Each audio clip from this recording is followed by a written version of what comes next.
ప్రపంచంలోని అతిపెద్ద రాజ్యాంగాన్ని, అతిపెద్ద ప్రజాస్వామ్య దేశానికి పరిరక్షణ కలిగించిన రోజు, మన రాజ్యాంగాన్ని రాజ్యాంగ పరిషత్ ఆమోదించిన రోజు కూడా ఇప్పుడే చాలా మంది మాట్లాడారు.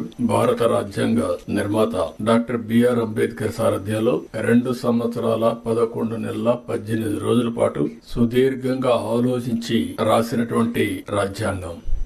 అది కూడా ప్రపంచంలోనే ఒక లిఖిత రాజ్యాంగంగా ఈ రోజు మనం చూస్తే ఇది అమలు చేసి 75 సంవత్సరాలైనా ఎన్నో సవాళ్లు వచ్చినా ఆ సవాళ్లన్నీ అధిగమించి దేశ భవిష్యత్తుని, అదే మాదిరిగా భారతదేశ సమైక్యతను కాపాడుకుంటూ ముందుకు పోగలిగాం. డాక్టర్ అంబేద్కర్ 125వ జయంతి సందర్భంగా 2015 నుంచి రాజ్యాంగాన్ని భారత రాజ్యాంగ దినోత్సవంగా జరుపుకుంటూ ముందుకు పోవాలని గవర్నమెంట్ ఆఫ్ ఇండియా నిర్ణయించడం. మనం రాజ్యాంగాన్ని సమర్పించిన రోజు ఈ రోజైనా మనం అందరం కూడా జనవరి 26 నుంచి మన రాజ్యాంగాన్ని పరిరక్షించుకున్న దినోత్సవంగా మనం ముందుకు పోతూ వచ్చాం.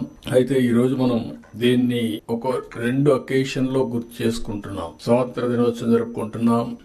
మొన్నటి వరకు జనవరి 26 రిపబ్లిక్ డే మాత్రం జరుపుకున్నాం. ఎన్డీఏ గవర్నమెంట్ వచ్చిన తర్వాత రాజ్యాంగాన్ని ఆమోదించిన రోజు కూడా మనం జరుపుకోవాలని నిర్ణయించడం అనేది చాలా ముఖ్యం. రాజ్యాంగాన్ని ఇప్పుడు మనం అందరం కూడా మన మైండ్ ని కంట్రోల్ చేయాలన్నా, కండిషన్ చేయాలన్నా ఏ రిలీజన్ సంబంధించి ఆ రిలీజన్ రిమైండర్ కింద చేసుకుంటూ వస్తున్నాం. హిందువులు చూస్తే దేవాలయాలు పోతారు, భగవద్గీతను ప్రాక్టీస్ చేస్తారు. క్రిస్టియన్స్ చూస్తే చర్చిలకు పోతారు, అక్కడి నుంచి ఏదైతే బైబిల్ ఉందో బైబిల్ ని చేస్తారు. ముస్లింస్ చూస్తే ఎక్కడ మసీదుకి వెళ్లి ప్రతి వారం కూడా మసీదుకి వెళ్లి అదే సమయంలో ఖురాన్ ని ప్రాక్టీస్ చేస్తా ఉంటారు. అలాంటిదాన్ని మనం కూడా ఆలోచించాల్సింది. భారత రాజ్యాంగం అన్ని మతాలకు, అన్ని ప్రాంతాలకు, అందరికి కూడా ఒక పవిత్రమైన గ్రంథం ఇది. ఆ స్ఫూర్తిని కూడా ఒకసారి గుర్తు చేసుకోవాల్సిన అవసరం ఉంది.